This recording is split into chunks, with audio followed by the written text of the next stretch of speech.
What makes Game Dev Tycoon unique? Many gamers grew up envisioning the wonderful life of being a game developer. Being surrounded by video games and building pieces of art that will be shared all around the world seemed like a dream job. Whether they felt like they could improve on current video games or if they always had some revolutionary passion project of an idea, developing video games was a fantasy of a career path. This is why in December 2012, Greenheart Games released Game Dev Tycoon, a game designed to capture the life and trials of a video game developer that the player has full control over. The game thusly received overwhelming positive response around the internet and still remains as a fun, quick pick-up-and-play experience. What makes Game Dev Tycoon unique is how it manages to simplify video game development in a way that can excite gamers through pure imagination. Game Dev Tycoon's popularity started early after its release. A viral news story spread around the internet about a video game that had the most deceptive way to punish pirated copies of the game. When players of pirated copies reach about the midpoint of the game, no matter how well designed their game is, a message appears saying, "Boss, it seems that while many players play our new game, they steal it by downloading a cracked version rather than buying it legally. If players don't buy the games they like, we will sooner or later go bankrupt." Forum posts filled with questions and complaints from players that just couldn't seem to proceed past this point, and onlookers laughed at the irony of the situation. Because of this brilliant way to combat piracy, Game Dev Tycoon garnered tons of publicity and spread around the internet quickly. The game itself begins back in the early era of video games, back when the computer and Commodore 64 were the norm.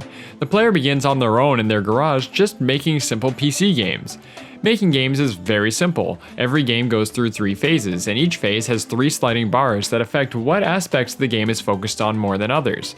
Stage 1 covers engine, gameplay, and story and quests. Stage 2 covers dialogue, level design, and AI, and Stage 3 covers world design, graphics, and sound.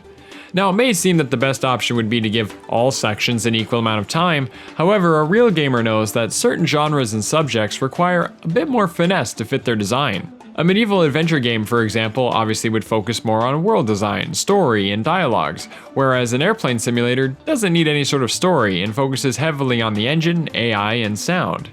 This is especially important if players want to get good reviews, which is another feature that really strikes a chord with players and slowly creates a distaste for certain reviewers. Later in the game, the player can learn how to implement more advanced features into their game. These range from simple things like a save game feature, multiplayer, or having a tutorial, or bigger components like 3D graphics, orchestral soundtracks, branching stories, an open world, online play, and even self-learning AI. Eventually it becomes a game of time management that isn't just about making games, but making a better game and staying ahead of the competition. And gamers won't understand what all these terms mean, even though the games aren't visible or playable. When a player makes a cyberpunk action RPG with an open world, skill trees, all with full voice acting and AI companions, it brings out the imagination of what this game could look like and inspires gamers of all kinds. The game itself goes through the eras of video games, starting with PCs and the Commodore 64, and goes through the announcements of the Nintendo TES, the Super TES, the Vina Oasis, the Vonnie Play System, and the Microsoft M-Box. Obviously hiding all the real-world equivalents, but it definitely reminds 90s gamers of the console wars that they grew up with. They even cover more odd but notable consoles like the GameSphere instead of the GameCube, the Dreamcast instead of the Dreamcast, and the GR phone instead of the iPhone. And they all come with the historical significance that they're known for, which means players probably shouldn't make games for the Dreamcast. It isn't going to be around very long.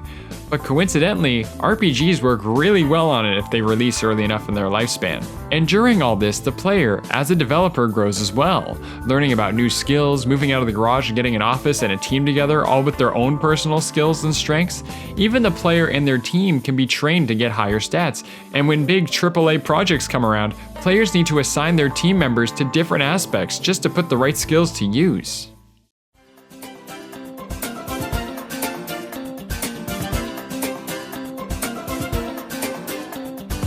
Along with having tons of nods to the real gaming landscape of the 80s, 90s, and today, Game Dev Tycoon captures all these features into a game that looks so simple on the outside, but a real gamer can bring their imaginations to life. It makes each game they create a passion project where they had to figure out all the bits and pieces in order to make the perfect game. They can even attend the equivalent of E3 and try to win the event, which is so true to life. It brings a warming feeling to the world of game development that can flutter the hearts of any gamer who has ever dreamed of becoming a game dev. That is what makes Game Dev Tycoon unique. If you enjoyed this video, click that like button, and if you'd like to see more videos that discuss what makes any video game stand out, be sure to subscribe. Thanks for watching.